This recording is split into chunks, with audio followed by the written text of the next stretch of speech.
Now, the hope is because the Department of Education is not allowing people to recertify, that the student loan servicer would not follow through, right? Instead of saying, hey, you didn't recertify, we're just going to put you on the 10-year standard plan. The hope is that they say, hey, because you're not allowed to recertify, we're just going to let you keep paying what you were paying. Because the alternative, actually making people just default to the 10-year standard, would be a potentially disastrous scenario for some people who owe a lot of money and don't have enough income to service that debt. As an example, if you're looking on screen, we have pulled up our Escape Student Loan Debt Guide to Income-Driven Repayment Plans.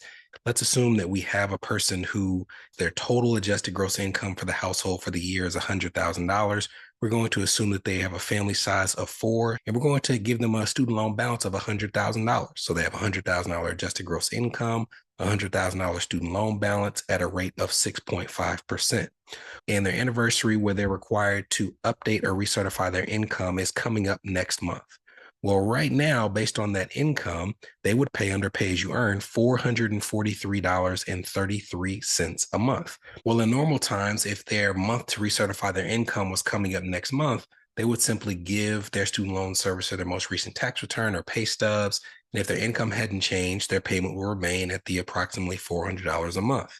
Well, now that is paused, right? These servicers have been instructed to not accept anyone who's trying to recertify their income for the next 90 days.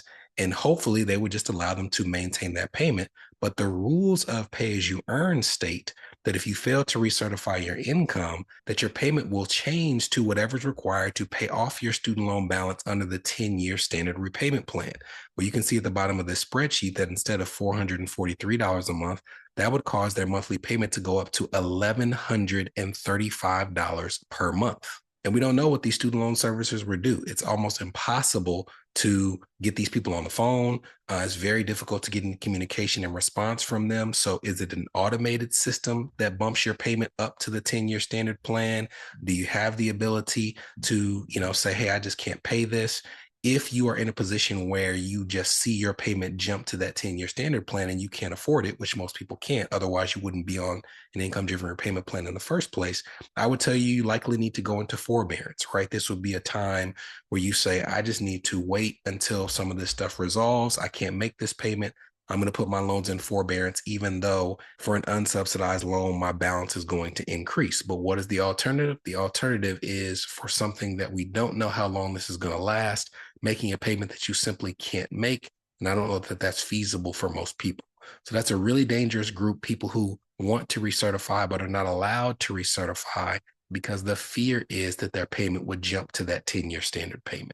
The next group are people who have put in an application to consolidate their loans or switch to an income-driven repayment plan, and that process is pending, right? Or it's still in flux.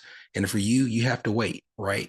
If you are like the people who I've counseled to consolidate their loans in recent months or to switch to a new payment plan in recent months, the Department of Education is telling these loan servicers to just sit on the application. And we don't know if once it resumes, they're going to go back through the pile and start to process them, or are they going to require you to start the process over? We just don't know. So unfortunately, for this group, you have to just sit and wait. And then lastly, people pursuing public service loan forgiveness. Oddly enough, with all this stuff going on, public service loan forgiveness seems to be chugging along.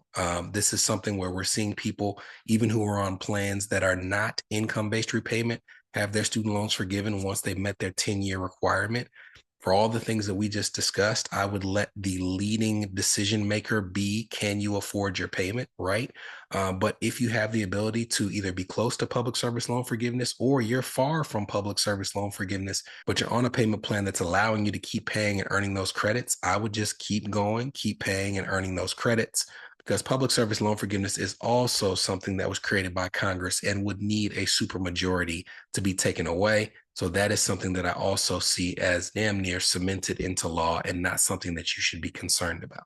Now, we spent a whole lot of time on the update that I mentioned before the break, but it wasn't the most recent update. By the time that you listen to this, it is highly possible that Trump has or will later today issue an order to abolish the Department of Education. And I left that to the end because that, even though I don't think it's going to stand, it's going to take a while for it to be undone. I don't think that that has an outsized effect on student loan borrowers. It has a potentially terrible effect on people who are still in primary or secondary school and things of that nature, which is not what this podcast is about.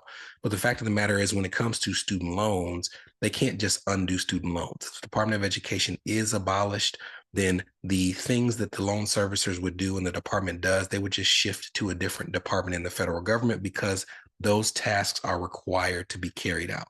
So I don't want to go through a lot of ifs, ands, and buts about it, but I also want you to be aware that this is something that could occur or could have already occurred based on the time that I'm recording this episode. I would not get swept up in it, at least in terms of the impact on student loans. To me, the more impactful thing is the one that we just spent the last 15 minutes or however long we did going through. So a lot of scary news stories out there, a lot of stuff that can get you up in arms. So I would say in this time, control what you can control. It's a very crazy time, not just with student loans, but with a whole lot of stuff going on in our economy.